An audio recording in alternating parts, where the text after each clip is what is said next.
Hi there, Angus Pike here from Chiropractic Masterclass. And on behalf of Tony and myself, I'd like to let you know a little bit about what's coming up for our September Masterclass on Sunday, September 7th from 9:45 through to 6 p.m. We're going to have a day full of 6 hours of full CPD points. So we'll be beginning the morning with Dr. Martin Timscher. So Martin has a background and expertise in really understanding MRI and CT. In fact, anything imaging, Martin is absolutely brilliant at. So if you're anything a little bit perhaps like Tony and myself, you're probably noticing an increase in the number of MRIs and CTs that many of our patients are coming into the practice with. Now, I've got to admit, if that CT or MRI doesn't come with a report, then it's getting sometimes more and more difficult to confidently look at that and then move forwards. So Martin's going to spend the morning taking us through a system so that we can accurately read. It'll take us back over the basics, and much in the same way that we go through the ABCs of learning how to read an X-ray, Martin's going to take us through that for the lumbar spine. So perhaps the next time somebody comes in with an MRI or a CT of their lumbar spine, you can look at that much more confidently as well. In the afternoon, we're going to be joined by Dr. Wayne Todd, and Wayne is really going to be joining the dots between the spine, posture, the immune system, gut, and emotions. And this is all about nuts and bolts, Monday, getting back into practice and making a difference with the people that we're seeing on our tables day in and day out. So our practices are overrun with people who are stressed, who are sympathetically dominant. And over the past years, then Wayne has really put an enormous amount of effort into understanding how we can best deal with that as chiropractors. In fact, one of the things I'm going to encourage you to do is continue to watch after this video. There's a short Skype video that I've done both with Martin and also with Wayne as well. So again, the date is September 7th. It's a Sunday running from 9:45 through until 6 p.m. To register, you'll be able to click a button just down beneath here, there, or there'll be a link that'll be able to register as well. So both Tony and myself look forward to having you there for the day. Remember, it's 6 full hours of CPD or formal learning hours that you'll be able to get for this as well. So all prices and registrations just down beneath the link. So on behalf of Tony, myself, and Chiropractic Masterclass, we look forward to seeing you then. Bye. And well, I'd like to welcome you here with Dr. Angus Pike from the Chiropractic Masterclass, and I have a good friend, and I believe one of the brightest minds in chiropractic, Dr. Martin Timscher, chiropractor. Marty, how are you? I'm great, thanks, Angus. How are you? Yeah, very good.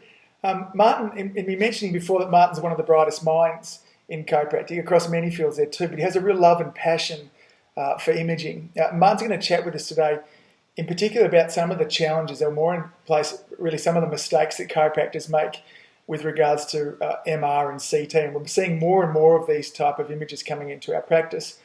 But Marty, before we jump into those 3 biggest mistakes, perhaps give us a little bit of a background of your journey, a thumbnail that what brought you to where you are now. Yeah, thanks, Angus. I guess before I got into chiropractic, I studied occupational health as my first degree, and then worked as a health and safety advisor and risk analyst. And then I went into postgraduate engineering in risk, and then decided it's not quite right for me, so I need a change. And that's I started to see a chiropractor by the name of Andrew Vincent, who really showed me the way. And I decided that's what I'm going to do for the rest of my life. So I went and studied chiropractic. Started in the UK at the AECC, came back and did the masters in Sydney. And then I lectured in Sydney at Macquarie for a couple of years in orthopaedics and biomechanics, and worked in Sydney. And then decided to develop my radiology. I really enjoyed that throughout the course. And so I got into a combined PhD radiology residency in the UK again. Peter Ball helped get me there. So back over to the UK I went for another 3 or 4 years, I think, and became the head of diagnostic imaging over there at the University of Glamorgan. And taught there, completed the residency, and did another postgraduate master's in image interpretation, medical image interpretation. So after that, returned back to Australia and decided I really want to use those skills and try and support chiropractors in Australia through diagnostic imaging and clinical imaging. So trying to provide them more clinically relevant reports that can help support their practice, and that's what I do today. Yeah, brilliant. So as I kind of mentioned beforehand, not that I feel like I've been out forever, but having finished in 1997, there's been a drastic increase at the number of patients that come into me now with either MRIs or CTs under their arms, asking for my opinion on them, and they're a part now of more and more clinical workups than ever. And you and I talking before this, there are some challenges in that because at university they were touched on, but we certainly don't get hundreds of hours on them as well. So you were talking to before that there are really three big mistakes that chiropractors tend to make when we're dealing with these types of imaging techniques. So can you kind of walk us through those? Absolutely. Before I even get into the big mistakes, the first thing you touched on was that the lack of training. And a lot of chiropractors practicing today graduated before MRI was even invented in the early to mid-'80s. So they had no exposure. And then even those, after that time, there's been very little exposure to further training, so they can become comfortable and confident in interpreting MR. So that's one of the great things about the Chiropractic Masterclass you'll put on with imaging to be able to train chiropractors to become more confident. So it really requires a whole new way of looking at images, because not only is it showing us more anatomy that we've seen before, but it's the way we view it. It's looking at sectional anatomy is as a whole new ballpark to how to actually assess some anatomy, whether it's osseous or soft tissue. So learning to look at things in slices is just a different way to do it. And all it is simple training and practice so that you can become as confident at interpreting MR that relevant to your practice as you are interpreting X-ray. So onto the mistakes, I guess probably one of the biggest mistakes I see is that when chiropractor receives the MR images and the reports, or the CT as well, they believe everything in the report. And so they say, well, that's all the information I need is what's contained in a report. But we all know when we look at an X-ray, in fact, the medical report that we receive is quite scant in its content, and a lot of the information isn't clinically relevant or lacks clinically relevant detail. And so the same thing happens with the MR and CT images. The report generally focuses on what is medically relevant in terms of, is there salient pathology that requires medical intervention, like tumour, infection, large disc bulge or something like that in the spine, for example.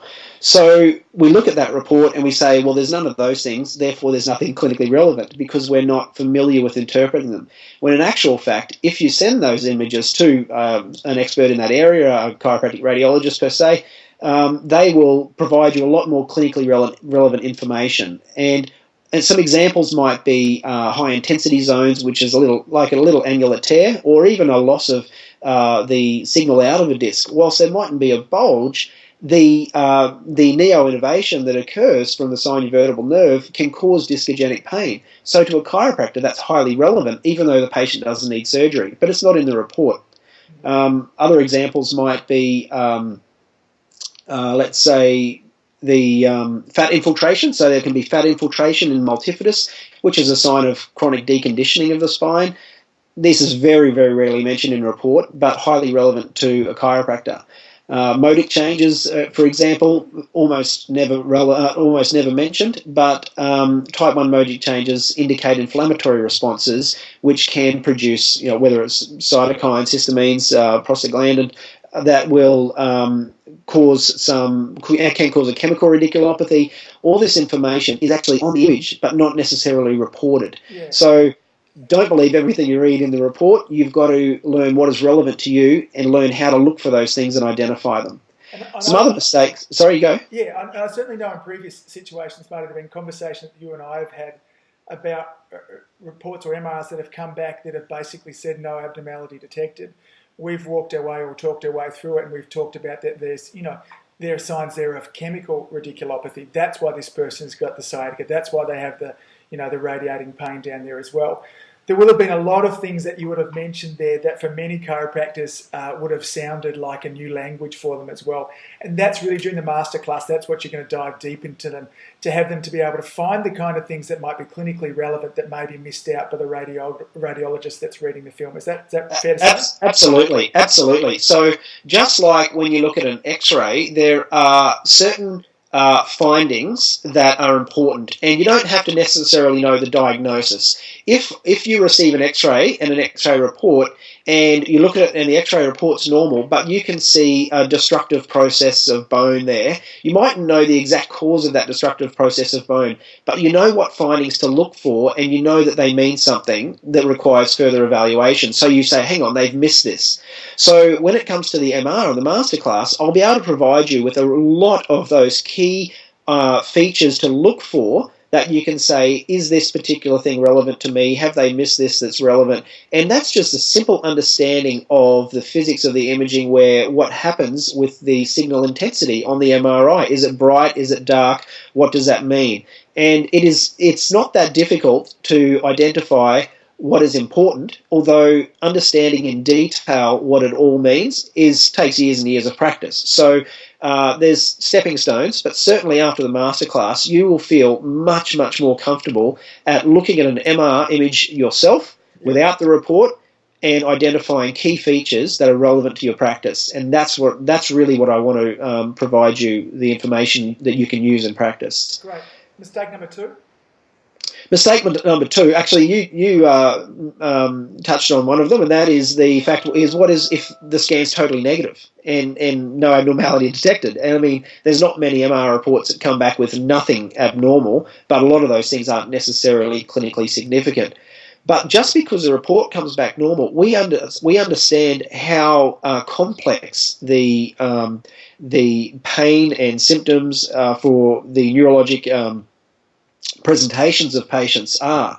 So just because a particular presentation might indicate for a lumbar MRI, there can be double crush syndromes that could have a peripheral injury as well. There can be even cord signs higher up that can produce lower trunk and lumbar symptoms. There can be higher cortical lesions that we need to think about. So it's only one tool that provides us some information that we need to use clinically to then go back to the patient, perform more examination, more investigations, so that we can arrive at the best possible conclusion with how to best manage that patient. So it might well be, great, that lumbar spine MRI was normal. Now we actually do a few more tests and has identified the need for us to investigate further. That might be bloods, it might be MRI of the brain, it might be just further physical examination, it could even just be a trial of chiropractic care. But the fact is, it still provides you a negative scan with a lot of information that will lead you to look further. And we'll try and touch on some of that as well. Right. And then the third and final one today, Marty? The third and final one would be not linking those findings clinically. So the biggest mistake is that just because there's an abnormality on the film, on the images, doesn't necessarily mean that it's relevant to the patient or to you. So you really need to think very carefully about the justification for why you've sent that for that MRI, and look for those findings when it comes back. And if they're not there, but something else is there, doesn't mean it's relevant to that particular presenting complaint. So making sure that they link the findings with the patient's presentation and managing accordingly. That's a key issue. Yeah, brilliant. So, and I guess in a nutshell, what I'm kind of hearing you say is that, you know, given that we have more and more of these kind of imaging technologies coming to us, it's perhaps more important than ever that we have a better understanding of them. But as simple as just looking at the report, we really need to hold ourselves to a higher standard of that. And we're going to spend 3 hours together first weekend in September. And the dates will actually be all down beneath here as well. So Marty will be delivering 3 formal learning hours, which will be coupled up with some terrific work from Wayne Todd, which you'll also kind of hear about in this video here as well. So, Marty, any final passing thoughts? I believe that in that 3-hour period, you will be able to walk away with some real information that will give you confidence to interpret those images by yourself and see what is clinically relevant. That I think you'll get out of it, and I certainly hope you'll enjoy it. Yeah. So for those of you that kind of think about potentially coming along, then Marty is literally, having listened to chiropractors around the world lecture on this kind of thing, has a unique perspective where he's able to put this very much under a chiropractic umbrella. His ability to be able to summarise this information and bring it together is virtually like no other. So, Marty, I'm very much looking forward to listening to you walk through that too. So we'll see you early September, mate. Looking forward to it. Thanks very much, Angus. Thanks, mate. Good. All right, well, I want to welcome our listeners on today. You're here with Dr. Angus Pike from Chiropractic Masterclass, and very happy to have Dr. Wayne Todd on here as well. So hello, Wayne, how are you?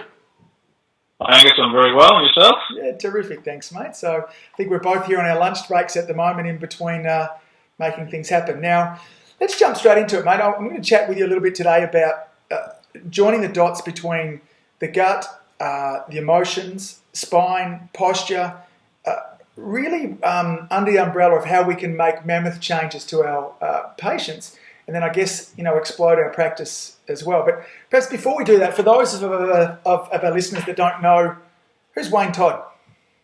Wayne Todd is a chiropractor who graduated from RMIT about 26 years ago.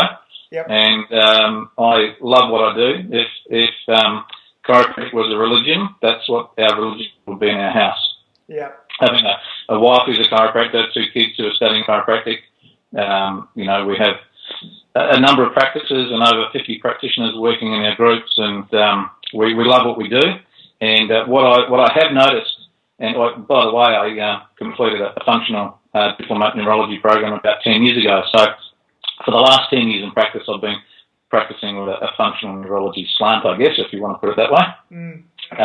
But what I have noticed is that there's a significant connection in the body, and we see patterns emerging with patients who have, significant sympathetic wind-up. And how do we assess that from a functional neurology perspective? And it's really quite simple in a clinical setting. And so what happens when our sympathetic nervous system goes out of control is quite significant with our digestive system and our hormonal systems, and we see, classic patterns within patients. And what I've really developed a slant for, I guess, is finding out how they're connected. And in the process of writing a book, and we're up to chapter 6, I think, at the moment, and it's really exciting. And having a number of people helping with, putting that research together and writing that story. Yeah.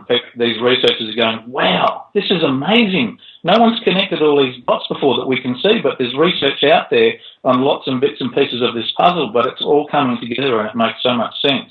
So tell us a little bit about these classic patterns, because you and I have spoken about this before, and it's something I think most chiropractors are seeing in their practice, whether they're aware or not, that this is the vast majority of the people they're seeing. So what are these patterns? Oh, look, you walk into a room and how can I help?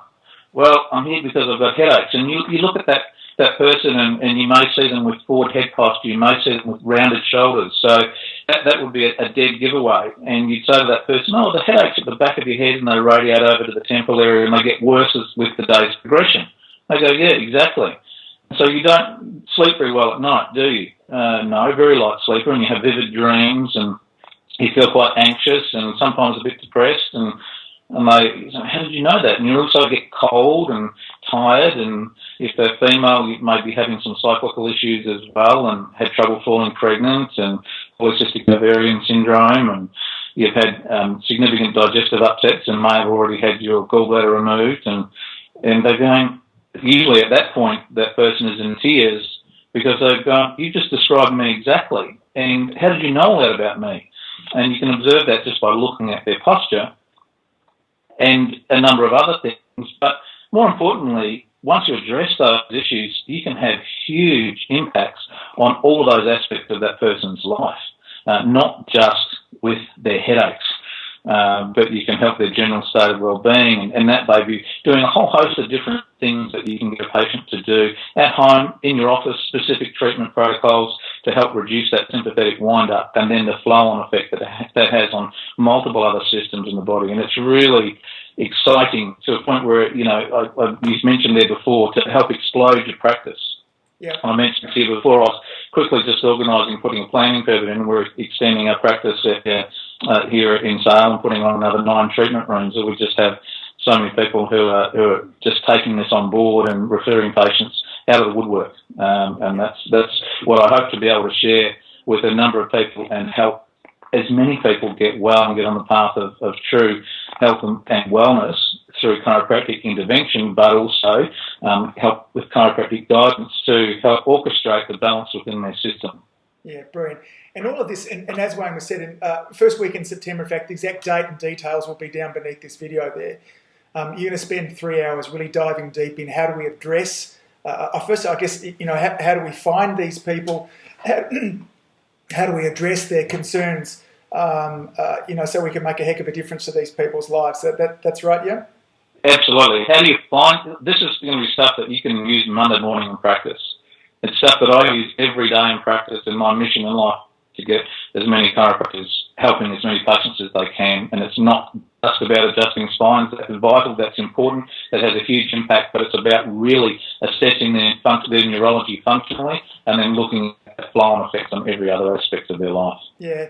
I had the pleasure of listening to you speak. I'm not sure whether it was earlier this year or late last year, for an hour there too, and I can firsthand, my testimony is that what you're talking about was brilliant. It certainly made a difference to simple things we've done here in practice, as well as having the confidence to be able to predict where somebody is and what health challenges they're having at the moment there as well. So, absolutely.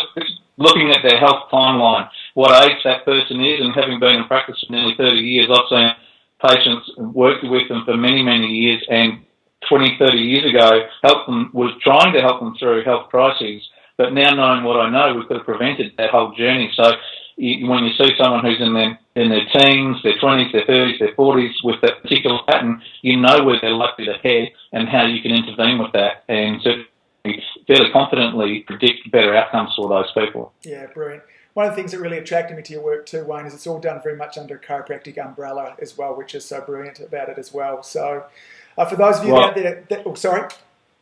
Chiropractors are really the only skilled health professional who can address these issues and help at a practical level in the rooms, in the adjusting rooms, to make those differences with people. And then the cream on that is to give them some home advice and some supplements that they might need to just really help make a diabolical difference.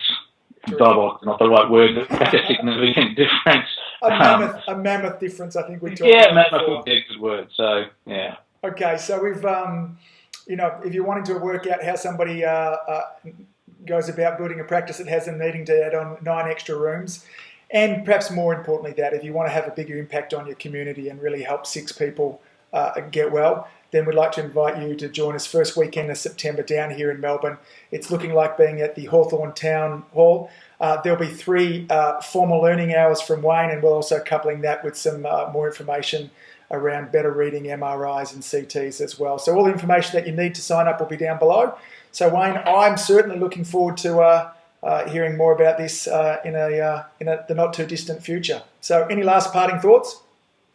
No, I'd love to see people there and impact your lives as practitioners, so that you can become really, really passionate and have fun every day in practice, because that's what I do and I love it. Brilliant, mate. Well, you're certainly a mentor to many chiropractors, myself included. So thanks for taking the time, and I look forward to seeing you really soon. Thanks, mate. Thanks, Angus.